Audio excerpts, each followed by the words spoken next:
আজকের দিন আজকের দিনের কিছু বিশেষ সমাচার। দ্বিতীয় ওয়ানডে ম্যাচে ভারতকে 7 উইকেটে হারালো নিউজিল্যান্ড। ব্যর্থ রাহুলের সেঞ্চুরি। প্রায় 4.5 বছর পর ওয়ানডে ফরম্যাটে ব্যাটারদের সিংহাসনে কিং কোহলি। তিনি নামলেন Rohit. SIR in West Bengal, বাদ যাবে বহু ভোটারের নাম। কমিশনের ভূমিকায় ক্ষোভ উগরে ফরাক্কায় গণ ইস্তফা 200 বিএলওর। ইতিহাসের পাতায় আজকের দিনের গুরুত্ব। ভারতীয় সেনা দিবস প্রতি বছর 15ই জানুয়ারি তারিখে পালন করা হয়।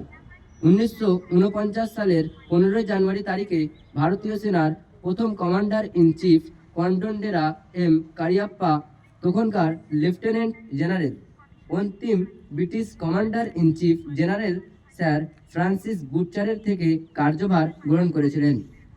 জেনে রাখো, এসআইআর স্পেশাল ইন্টেন্সিভ রিভিশন। আসসালামু আলাইকুম।